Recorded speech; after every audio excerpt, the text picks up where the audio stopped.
Buenos dias, Gunners Collective TV. Back at it. You already know. Like a tota with some bad habits. Bye up, bye up. Let's get straight to this intro.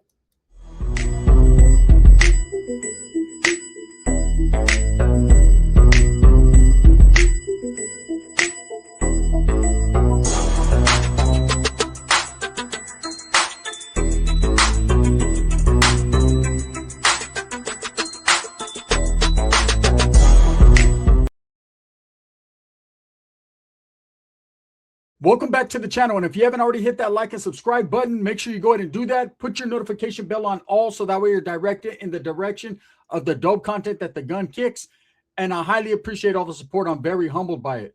So if you haven't watched Part Woods on the Part Woods, brother. Hey, Gunner, you're Part Wood. Fuck it. Hey, it is what it is, right? Part 1 of the Woods almost got away with it. This is Part 2, so make sure that you refer to Part 1. Go ahead and catch that one before you get into this, because you're not going to know where you're at.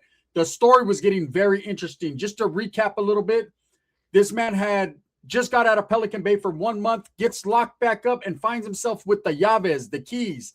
He's the key holder, right, in LA County Jail in a wood module that is comprised of known gang members, woods that are dangerous, and for whatever reason, they decide, or this one man decides that he's going to take out another wood on the tier, and he needs to utilize other gang members, other woods to help him do this.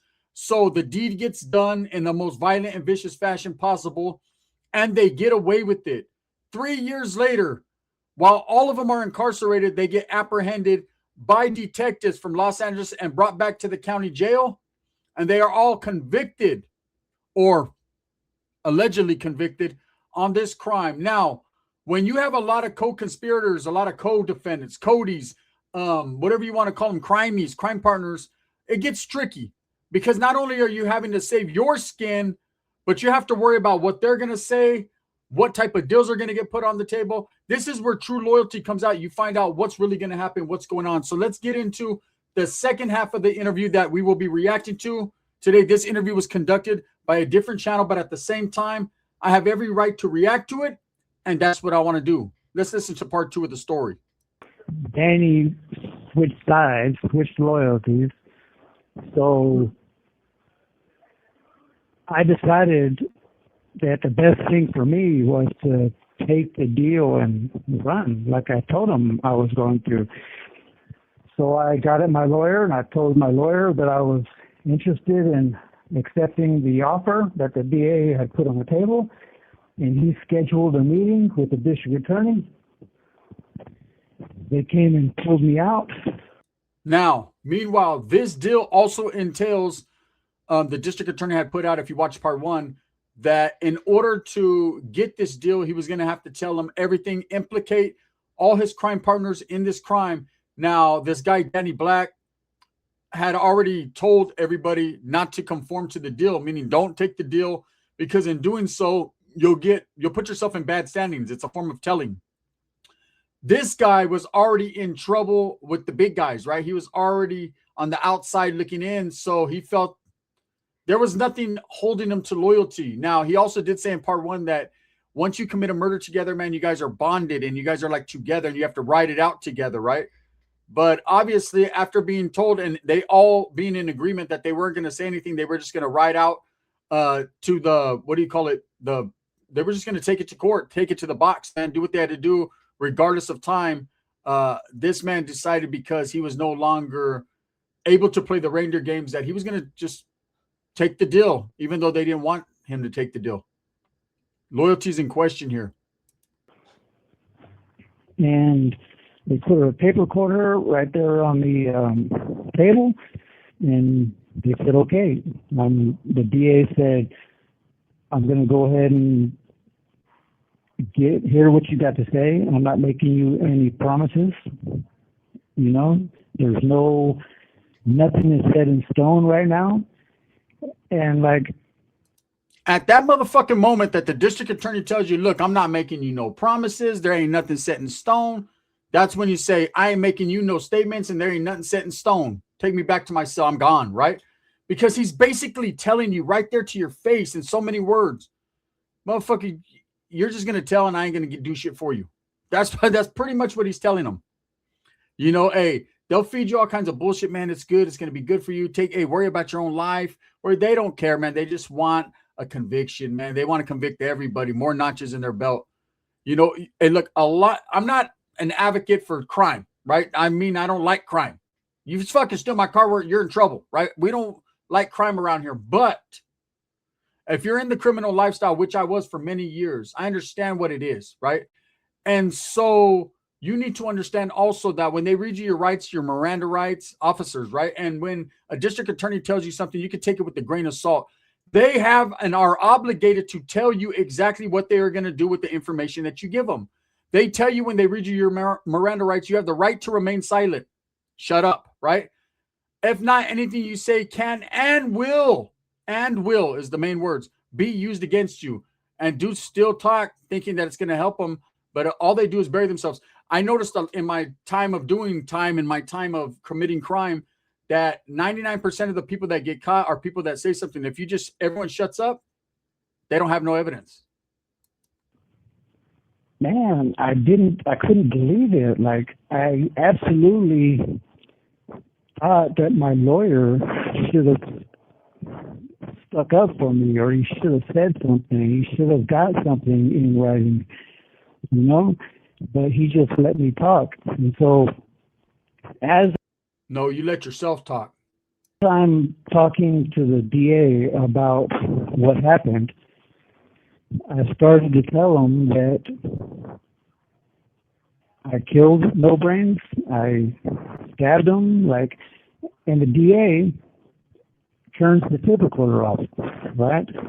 And he says to me, look, if you're going to go ahead and tell me that you did everything and your co-defendants did nothing, then I'm going to go ahead and end this interview right now, and I'm just going to put you back in high power, 1750, and you can just go ahead and take your chances at trial. At that point, he should have said, okay, got up and walked away, cuffed me up, right? Take me back to the cell. I don't get it how guys commit a vicious, violent murder. And when he did this, man, like he said, he was in competition with the essays, right? With the Mexicanos. He wanted to stab this guy numerous amounts of time.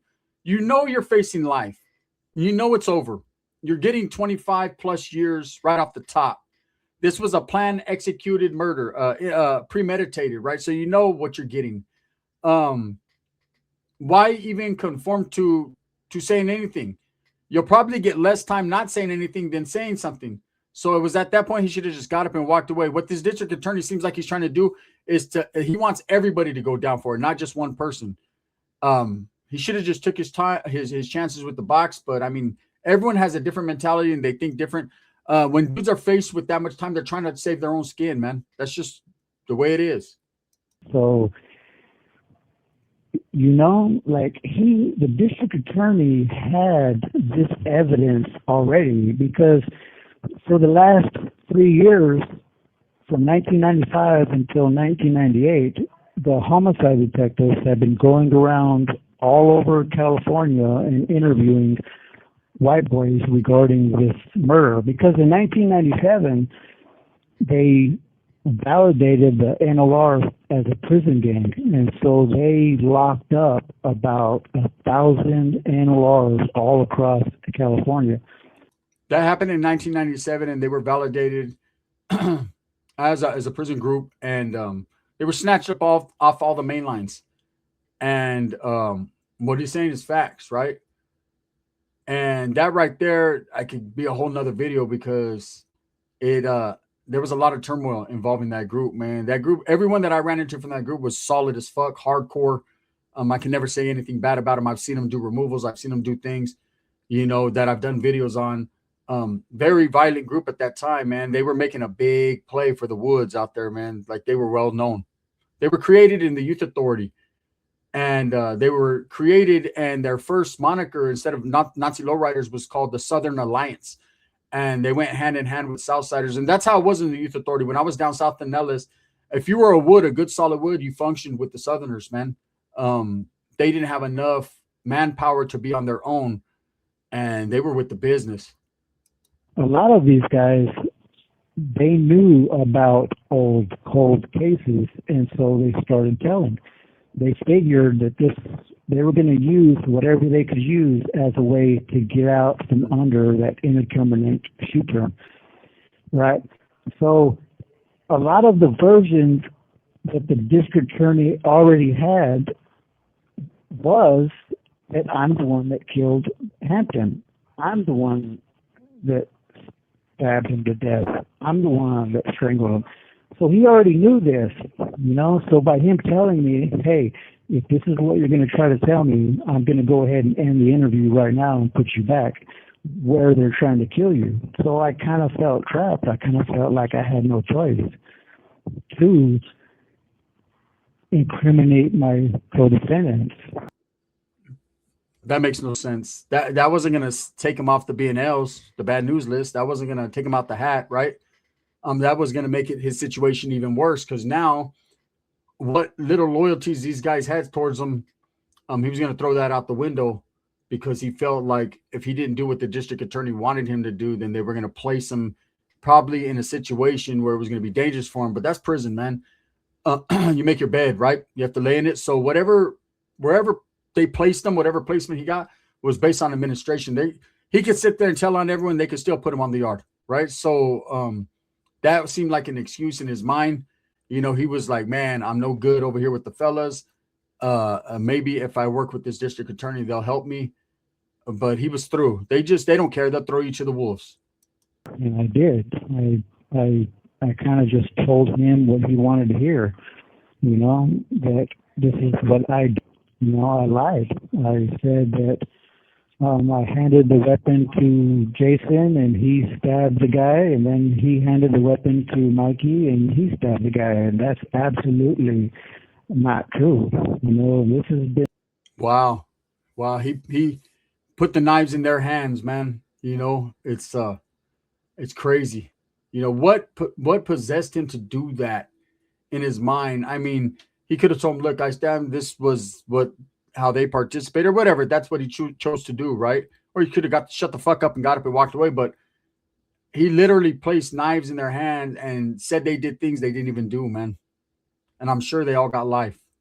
Like weighing on my conscience all these years, because Jason Schmaus has been locked up now for about...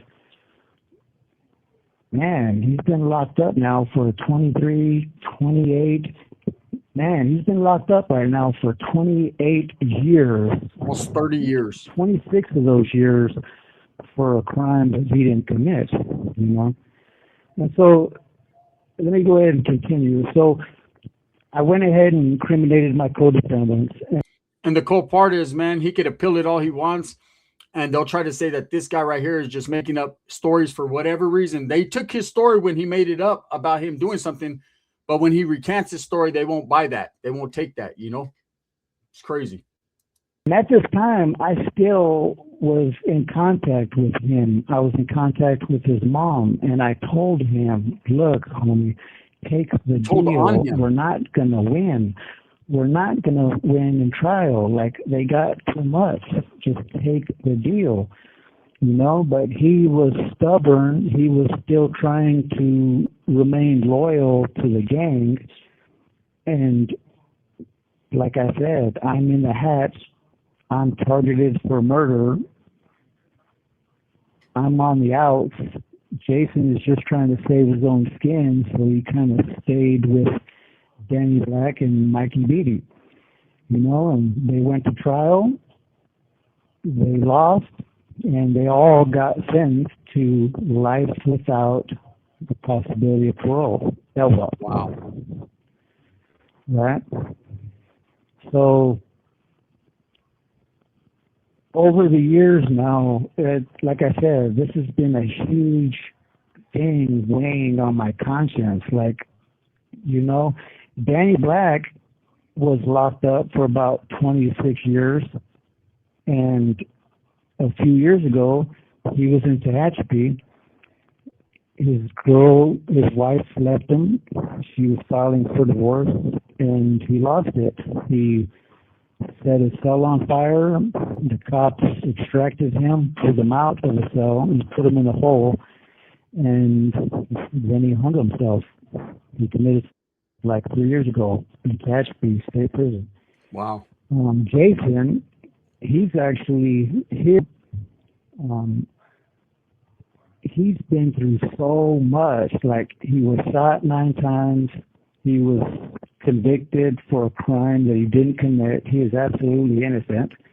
He was up in Pelican Bay, and he got into a fight, and the cops chicken winged him, right? With the Chicken wing is no joke. They man, it'll tear your muscles away from the bones. I remember, man, when they did a cell extraction on me. I did a what do you call it? I fucking cell up, right? And it's called boarding up, right? I boarded up my cell, and the whole unit was doing it. We were in solidarity with Southsiders, Northerners, and Woods, right? And Bulldogs. There was a couple of them there, and we were riding out, right? Boarding up ourselves. They got to come snatch us up. And they were trying to chicken wing me, man, snatch my arm up, and they fucking were doing the fish hook on my mouth. They knocked one of my teeth out. It was no joke, man. I don't know what that shit is. That shit's no joke. It'll mess you up for life. cops did back then is they used this a hold kind of a technique. Mm-hmm. It's like a pressure point type thing where they twist your arm behind your back, and it's supposed to get you to comply. But what they were doing is they were twisting your arm behind your back, and then they would like lift up, and by doing that, it would sever the muscle between your arm and your shoulder, and so it's called a chicken wing because your arm would be like a chicken wing stuck right there at an angle, and also it would kind of be dead. It would start losing weight, muscle tissue and stuff, so it'd be kind of skinny, you know. So they did that to him.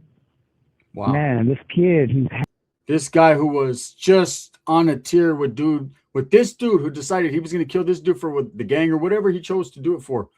He never told us the background and the reasons why, right? And this youngster that he went and got, remember, if you recall in the first video, and I'm not trying to kill the noise on the first video, those who haven't watched it, but go watch it first. He literally told him, hey, bro, they used him as, what did he say? They used him as basically a decoy. I forget the word that he used. A patsy. And they made him tell the dude, hey, let's play pinochle, like to go get him, they involved him in this. And he was just doing his little 9-year bid or whatever he was doing for the shootout with the cops or the cops shooting him. And he used them. And look at everything that dude went through. Innocent. had a hard life, but like I said, you know, I've always believed that he's going to get out because I'm going to fix with fucking a chicken wing arm. I did, you know, by incriminating him. You know, he is going to be set free physically, and I'm going to be set free mentally by being able to, you know, finally tell the truth that he is innocent. You know, the actual murder took place in 1995. We went to trial, and they pulled us all down from our respective California prisons in 1998, and we went to trial in 2000. And all those guys went to prison after this happened. Danny Black specifically, when the homicide detectives were doing interviews in 97 and 96 and 97, they had went to Calpatria to interview him where he was doing time. They pulled Danny Black out, a couple homicide detectives, Frank Durazo and Louis Danoff, and they pulled Danny out to the interview room, and they said, this guy has a great memory for recollecting names. You know, his recollection of names is on point. And all the years that I did in prison, I remember a lot of the guys from the Youth Authority because I was a kid and it stuck with me. But in prison, I could probably give you 5 or 6 incidents I remember. I don't remember a lot. That's why when in my prison stories, there's very few and far between. Like I remember stuff like in Tracy, it was like a reception and it was kind of like stagnant. But like on the level 4 yards, level 3s in prison, I can remember a handful of people. It's weird, but it's just the way it is. But this guy, he remembers everything. nuts. Let's get back to over here where we're at. Let me see. They send Danny back to his cell. Well, the homicide detectives, they go talk to the gang squad. They find out who's danger, right, from Long Beach. They tell them, yeah, he's over on this other yard in Calpatria. They go and pull him out, and they tell him, look, we know you were involved. We just talked to your homeboy, Danny Black from Long Beach, and he told us you were involved. So if you don't tell us the truth right now, we're going to go ahead and charge you. So they scared him, and he gave up everything. He said, look, I had nothing to do with that. I know everything about that. I'll tell you. And so it was Danny's fault that this all started. He gave the homicide detective. No. It was your fault for wanting to murder that dude. People have no accountability. You know, he obviously, through watching this interview, you could tell he had some issues with Danny Black. And the issues were that Danny Black was trying to keep it solid, man. Danny Black didn't want to tell. He was keeping it correct. And this guy just fell out with the group and just went backwards. That's just the truth. The main witness, right? And also, later on that night, Danny Black had put in a request for interview. It's a form that CDC uses for inmates who want something or they need something. So Danny Black filled out this request for interview to the gang cops, telling them, hey, do me a favor and call the homicide detectives and find out what they're offering if I talk. Everything I said about 2 minutes ago, strike that. Just strike that. Never mind. Danny Black did do some bullshit, I guess. Well, this request for interview is evidence. It was given to each of us in our discovery when we were going to trial. So when Danny Black got to Tehachapi, after he got found guilty at trial, he went out to the yard and they stabbed him. They stabbed him because he tried to tell, you know. Writing that request for interview is the same as snitching. That's what they, you know, he tried to say, oh, no, I never was going to tell. I was just trying to, like, fish for information and see what they had. No, but, so, yeah, he got stabbed. He ended up dropping out of the gang. Jason dropped out of the gang, the NORs. Mikey was never really in a gang, but he was still validated. Each one of them had to go through the debriefing program in order to disassociate themselves from the gang, you know. Danny. Wow. So they all ended up bad. They all ended up with life. It just goes to show you, man, you know, I'm not trying to dissuade anyone from doing their thing. Do your thing if you want to, but this is the harsh realities of, you know, how one guy's decision affected a whole group of guys. And because they were loyal to their skin, they were loyal to their group, to their cause, they went along with it. And he gave them all up, got them all life, and they've had horrible lives since. Make the right decisions, man. Thumbs up or thumbs down. Heavy's going to be the head that wears the crown. I'm going to continue to strive, struggle, and strive for what I honestly and truly believe, and that's the betterment of all people. If you guys like these interview reaction videos, hit a 1 and we're going to keep them going, man. This is the gun. Bang, bang. This video is sponsored by Vario Liquors in Turlock, California. If you're in the Turlock area, pull up to the Vario.